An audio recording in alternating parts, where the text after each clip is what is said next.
ഇന്ന് നമ്മൾ ചർച്ച ചെയ്യുവാൻ ഉദ്ദേശിക്കുന്നത് ഇലക്ട്രോണിക് ഡാറ്റ ഇന്റർചേഞ്ച് അഥവാ ഇ.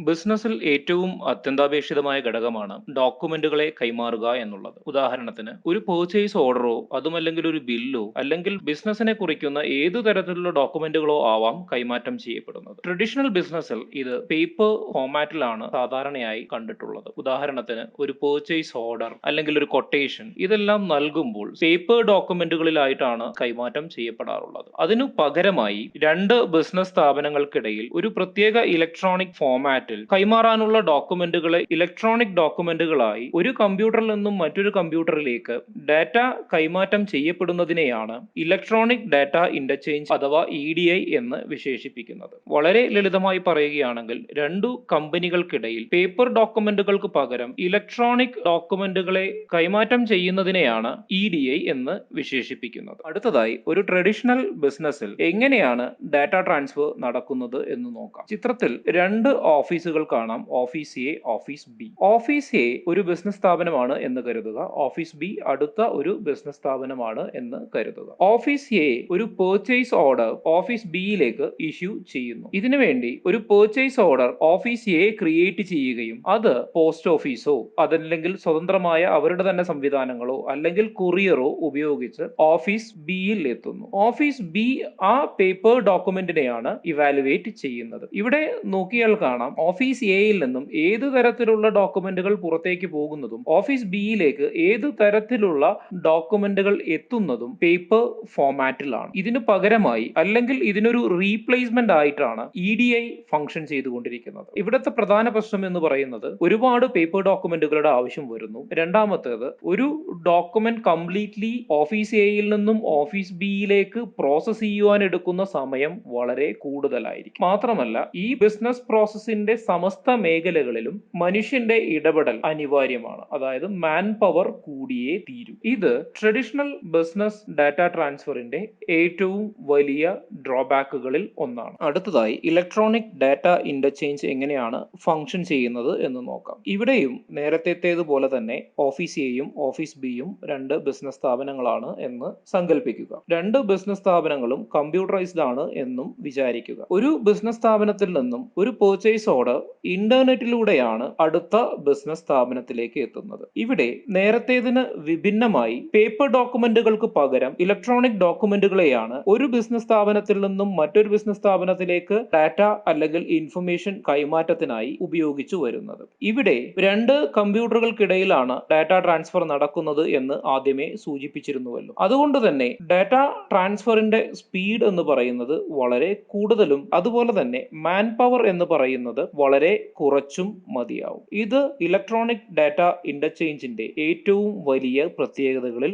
ഒന്ന് തന്നെയാണ്. ഇവിടെ എല്ലാവർക്കും സ്വാഭാവികമായും ഉണ്ടാകാവുന്ന ഒരു സംശയം, കമ്പ്യൂട്ടർ നെറ്റ്വർക്കുകൾ ഉണ്ടായ കാലം മുതൽക്ക് തന്നെ കമ്പ്യൂട്ടർ നെറ്റ്വർക്കുകളെ ഉപയോഗിക്കുന്നത് റിസോഴ്സ് ഷെയറിങ്ങിന് വേണ്ടിയാണ്. ഇതിൽ ഏറ്റവും പ്രധാനപ്പെട്ട റിസോഴ്സ് തന്നെയാണ് ഡാറ്റ അല്ലെങ്കിൽ ഇൻഫർമേഷൻ എന്ന് പറയുന്നത്. പിന്നെ എന്തിനാണ് തനിച്ച് ഒരു ഇ സംവിധാനം? ഇത്രയും കൂടി അഡ്വാൻസ് ആയി ചിന്തിച്ചാൽ പിന്നെയും സംശയങ്ങൾ ഉണ്ടാവാം. ഇമെയിൽ പോലുള്ള ഇന്റർനെറ്റിന്റെ ആപ്ലിക്കേഷൻസിനെ നമുക്ക് ഡാറ്റ ഷെയർ ചെയ്യുവാൻ വേണ്ടി ഉപയോഗിച്ചുകൂടെ എന്നുള്ളത്. ഉദാഹരണത്തിന് ചിത്രത്തിൽ കാണുന്നത് പോലെ ഓഫീസ് എയിൽ നിന്നും ഓഫീസ് ബിയിലേക്ക് ഒരു ഇമെയിൽ അയച്ചാൽ പോരെ എന്നുള്ള സംശയം ഉടലെടുക്കാവുന്നതാണ്. ഇതിനുള്ള ഉത്തരം വളരെ ലളിതമാണ്. ഇങ്ങനെ ഓഫീസ് എയിൽ നിന്നും ഓഫീസ് ബിയിലേക്ക് ഇമെയിൽ അയക്കുമ്പോൾ ഓരോ ഇമെയിൽ ഡ്രാഫ്റ്റ് ചെയ്യുവാനും മാൻ പവർ കൂടിയേ തീരൂ. ആയിരക്കണക്കിന് ട്രാൻസാക്ഷൻസ് നടക്കുന്ന കമ്പനികൾ ആണ് എങ്കിൽ ഇത് ഒരു വലിയ ഡിഫിക്കൽട്ട് ആയിട്ടുള്ള ടാസ്ക് തന്നെയാണ്. സെപ്പറേറ്റ് എംപ്ലോയീസിനെ ഇതിനു വേണ്ടി റിക്രൂട്ട് ചെയ്യേണ്ടി വരിക, ഇതെല്ലാം എക്സ്പെൻസ് കൂടുവാൻ കാരണമാകുന്നു. അതുപോലെ ഇമെയിലിന്റെ മറ്റൊരു പ്രത്യേകതയാണ് ഓഫീസ് എയും ഓഫീസ് ബിയും ഡാറ്റ കൈമാറുന്നതിന് കോമൺ പ്രോട്ടോകോളുകളെ അടിസ്ഥാനമാക്കിയുള്ള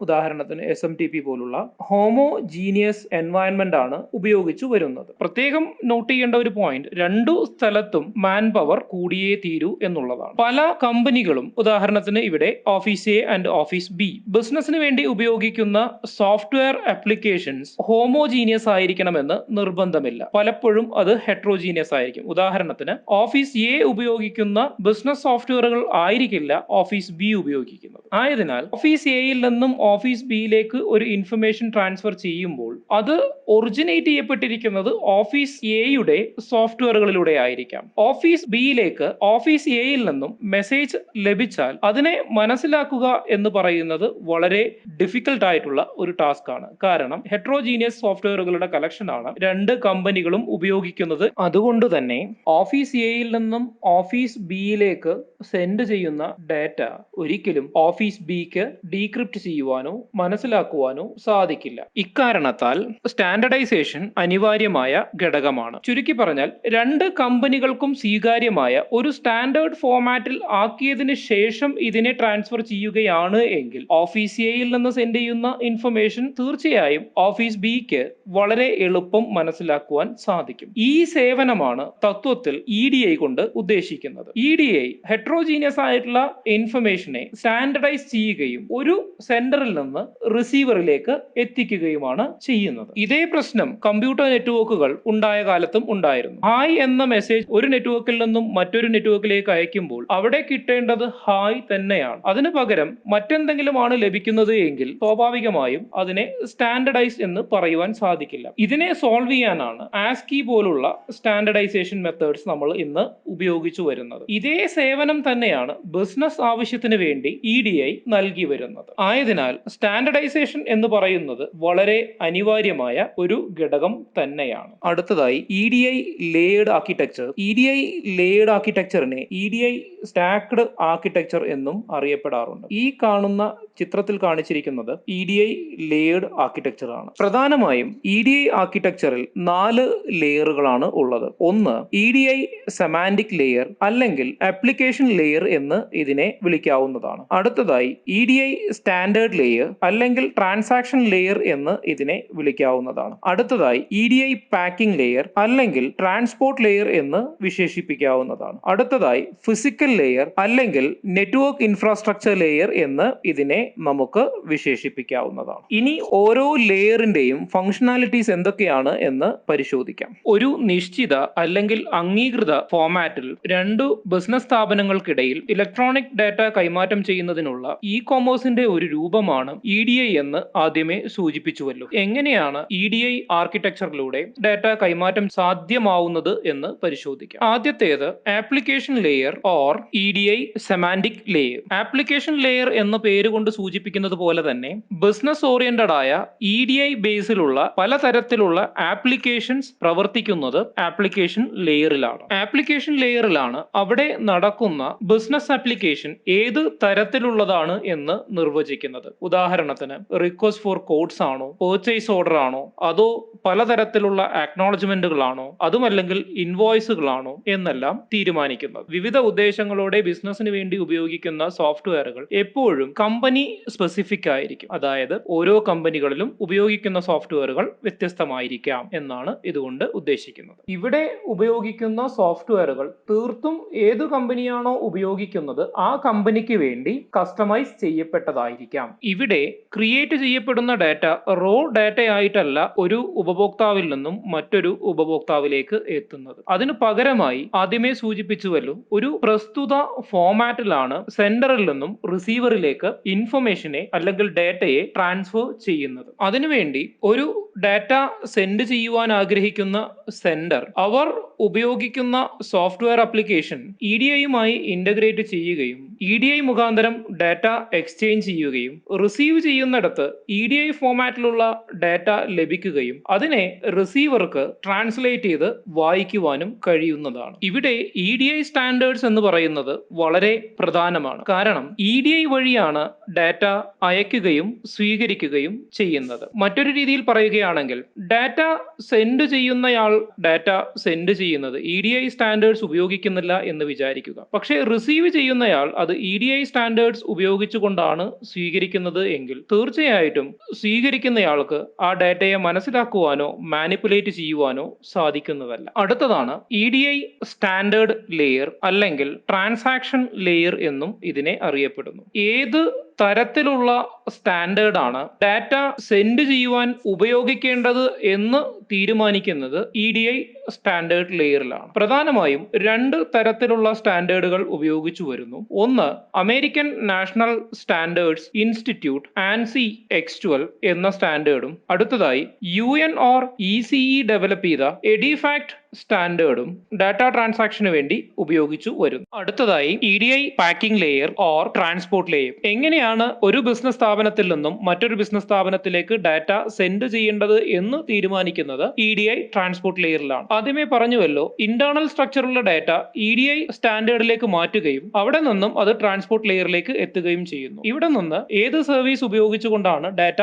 ഓഫീസ് എയിൽ നിന്നും ഓഫീസ് ബിയിലേക്ക് എത്തിക്കേണ്ടത് എന്നുള്ളതിനെ തീരുമാനിക്കുന്നത് ട്രാൻസ്പോർട്ട് ലെയറിൽ വെച്ചാണ്. ഉദാഹരണത്തിന് ഇമെയിൽ ആണോ, X435 സ്റ്റാൻഡേർഡ് ഉപയോഗിച്ചാണോ, അതല്ലെങ്കിൽ പോയിന്റ് ടു പോയിന്റ് സ്റ്റാൻഡേർഡ് ഉപയോഗിച്ചാണോ, അതല്ലെങ്കിൽ FTP അല്ലെങ്കിൽ ടെൽനെറ്റ് ഉപയോഗിച്ചാണോ, WWW സ്റ്റാൻഡേർഡ് ഉപയോഗിച്ചാണോ, HTTP സ്റ്റാൻഡേർഡ് ഉപയോഗിച്ചാണോ എന്നുള്ളതെല്ലാം തീരുമാനിക്കപ്പെടുന്നത് EDI പാക്കിംഗ് ലെയർ അല്ലെങ്കിൽ ട്രാൻസ്പോർട്ട് ലെയറിൽ വെച്ചാണ്. അടുത്തതായി physical network infrastructure layer. Physical മീഡിയവുമായി ഡയറക്ട്ലി കണക്ട് ആയിരിക്കുന്നത് ഫിസിക്കൽ നെറ്റ്വർക്ക് ഇൻഫ്രാസ്ട്രക്ചർ ലെയർ ആണ്. അതുകൊണ്ട് തന്നെ ഡാറ്റ സെൻഡ് ചെയ്യുവാൻ ഒരുപക്ഷെ ഇവർ ഡയലപ്പ് ലൈൻസിന്റെയോ ഇന്റർനെറ്റിന്റെയോ അതുമല്ലെങ്കിൽ വാല്യൂ ആഡഡ് നെറ്റ്വർക്കുകളുടെയോ സഹായം ഉപയോഗിച്ചേക്കാം. EDI ട്രാൻസ്മിഷനെ പ്രധാനമായും നമുക്ക് രണ്ടായി തിരിക്കാവുന്നതാണ്. ഒന്ന്, point to point or direct connections. രണ്ട്, value added network or VAN. ഇതിൽ ആദ്യത്തേത് point to point or direct connection. ഇന്റർനെറ്റിലൂടെ സെക്യൂർഡ് ആയിട്ടുള്ള പ്രോട്ടോകോളുകളുടെ സഹായത്തോടു കൂടി ഒരു കമ്പ്യൂട്ടറിൽ നിന്നും മറ്റൊരു കമ്പ്യൂട്ടറിലേക്ക് നേരിട്ട് ഡാറ്റ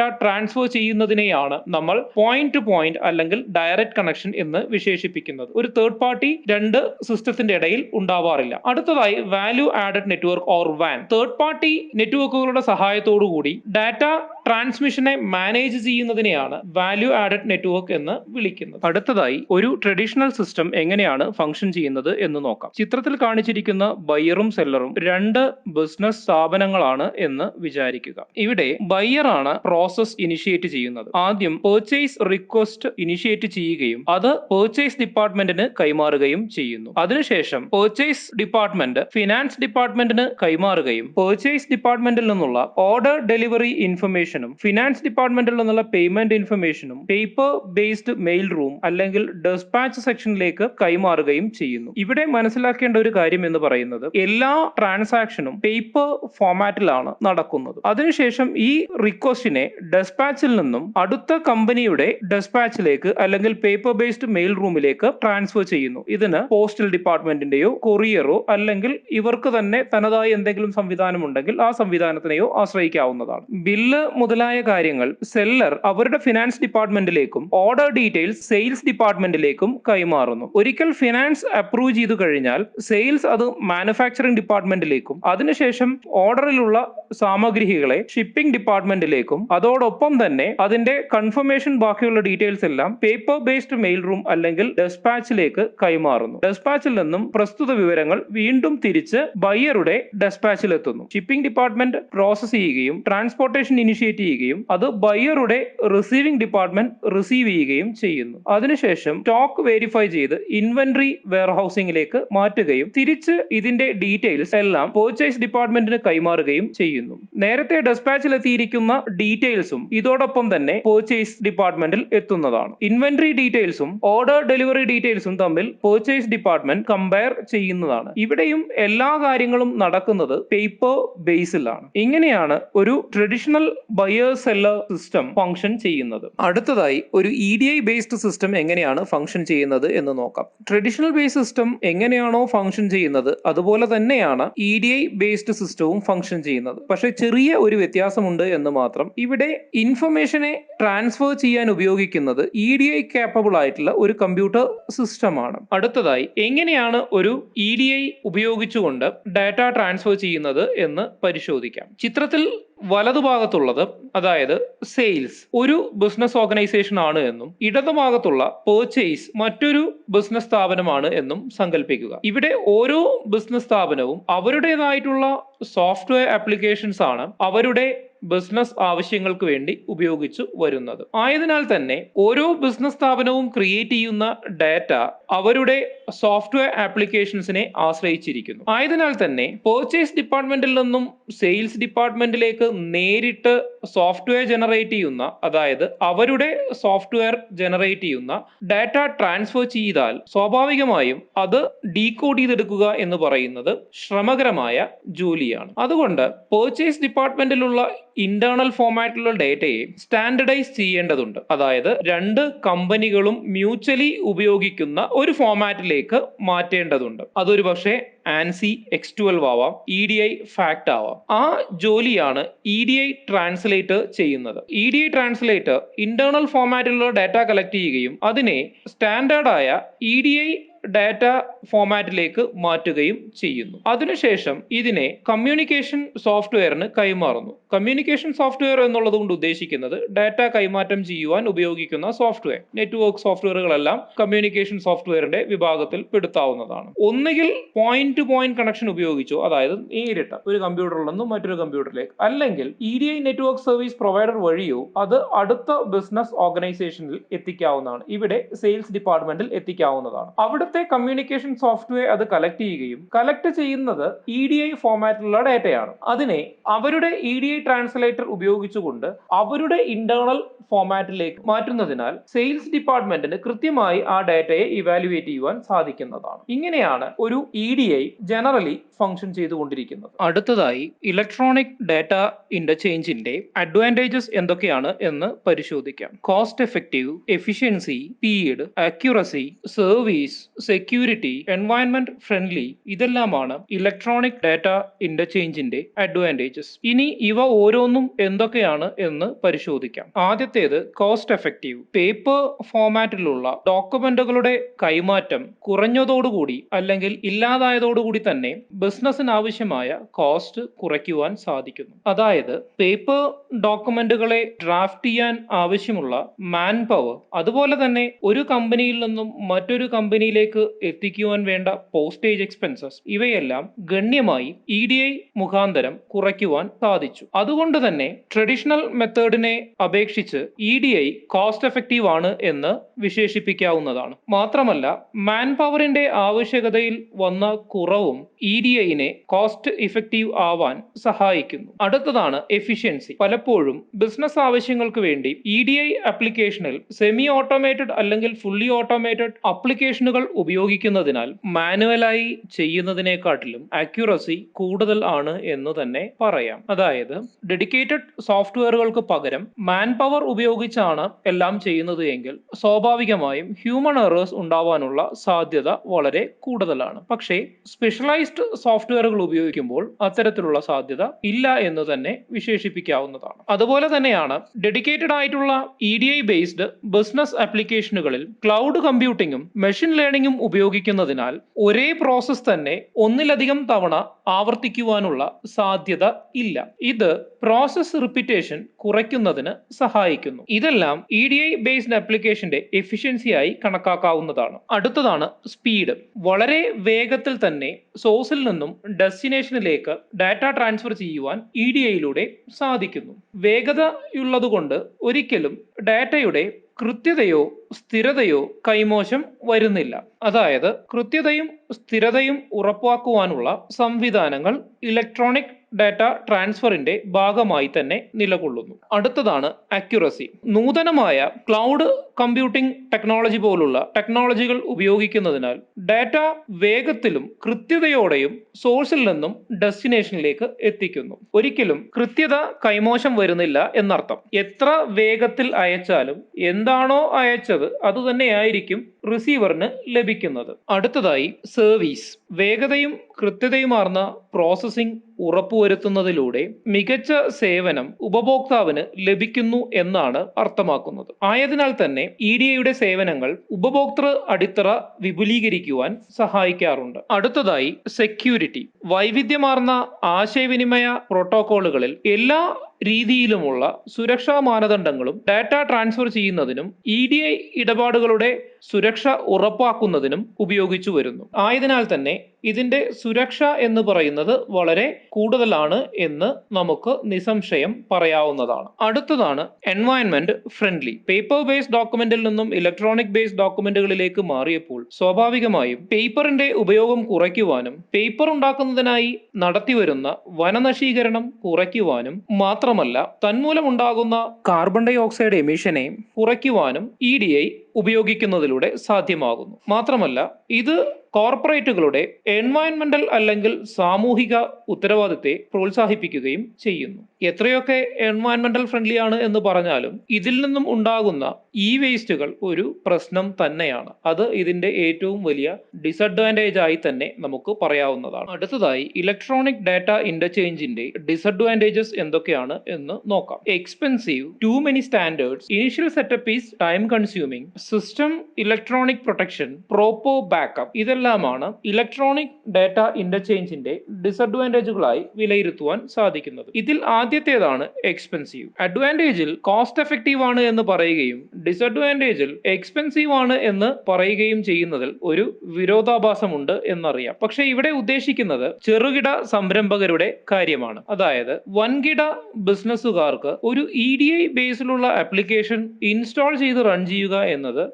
അവരുടെ ബിസിനസ്സുമായി തട്ടിച്ചു നോക്കുമ്പോൾ അത്ര വലിയ ചിലവായി കണക്കാക്കാൻ കഴിയില്ല. പക്ഷേ ചെറുകിട ബിസിനസ്സുകൾക്ക് നിലവിലുള്ള ആപ്ലിക്കേഷനുമായി EDI സംയോജിപ്പിക്കുന്നതിന് സോഫ്റ്റ്വെയർ ആപ്ലിക്കേഷനുകൾ രൂപകൽപ്പന ചെയ്യുകയും വിന്യസിക്കുകയും ചെയ്യേണ്ടതാണ്. ഇത് വളരെ എക്സ്പെൻസീവായ കാര്യമാണ്. ആദ്യമേ സൂചിപ്പിച്ചുവല്ലോ, വൻകിട ബിസിനസ് ആണെങ്കിൽ അവരുടെ ബിസിനസിനെ വെച്ച് നോക്കുമ്പോൾ അത് അത്ര വലിയ എക്സ്പെൻസ് ആയി കണക്കാക്കുവാൻ സാധിക്കില്ല. അടുത്തതാണ് ടു മെനി സ്റ്റാൻഡേർഡ്സ്. EDI ഉപയോഗിക്കുന്നത് സ്റ്റാൻഡർഡൈസേഷന് വേണ്ടിയാണെങ്കിൽ വിപുലമായ EDI സ്റ്റാൻഡേർഡുകൾ ഇന്ന് നിലവിലുണ്ട്. ഉദാഹരണത്തിന് UN EDIFACT, ANSI, ASC X12, GS1 EDI, TRADACOMS, HL7 മുതലായവ EDI സ്റ്റാൻഡേർഡുകൾക്ക് ഉദാഹരണമാണ്. മുന്നേ സൂചിപ്പിച്ചുവല്ലോ, ചെറിയ സംരംഭകർക്ക് ഒരിക്കലും അവരുടെ ആപ്ലിക്കേഷനെ EDIയുമായി ഇന്റഗ്രേറ്റ് ചെയ്യുക എന്ന് പറയുന്നത് എക്സ്പെൻസീവ് ആയിട്ടുള്ള കാര്യമാണ്. അതുകൊണ്ട് തന്നെ വലിയ ഓർഗനൈസേഷനും ചെറിയ ഓർഗനൈസേഷനും തമ്മിലുള്ള ബിസിനസ് ഡീലുകളെ ഇത് കാര്യമായി തന്നെ ബാധിക്കുന്നു. ചുരുക്കി പറഞ്ഞാൽ ഒരു വലിയ ബിസിനസ് ഓർഗനൈസേഷൻസ് EDI ബേസിലുള്ള ആപ്ലിക്കേഷൻസ് ഉപയോഗിക്കുകയും താരതമ്യേന ചെറിയ ബിസിനസ് ഓർഗനൈസേഷൻസ് EDI ഉപയോഗിക്കാതിരിക്കുകയും ചെയ്യുമ്പോൾ വീണ്ടും പഴയ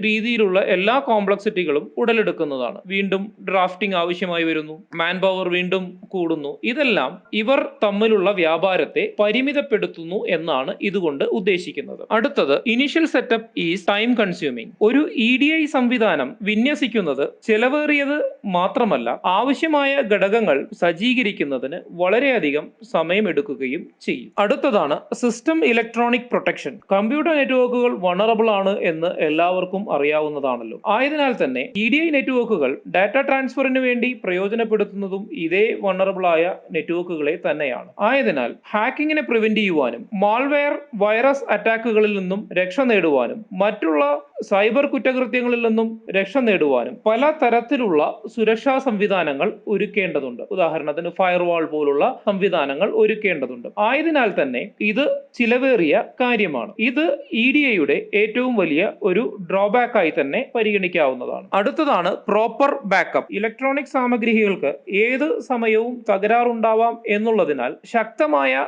ഡാറ്റാ ബാക്കപ്പുകൾ പതിവായി സൂക്ഷിക്കേണ്ടത് നിർബന്ധമാണ്. ബാക്കപ്പ് ഇല്ല എങ്കിൽ ഒറിജിനൽ സിസ്റ്റം കറപ്റ്റ് ആയാൽ ഒരിക്കലും നഷ്ടപ്പെട്ട ഡാറ്റയെ തിരിച്ചെടുക്കുവാൻ സാധിക്കില്ല. ഇത് ഇതിന്റെ ഒരു ഡ്രോബാക്ക് ആയി നമുക്ക് പരിഗണിക്കാവുന്നതാണ്.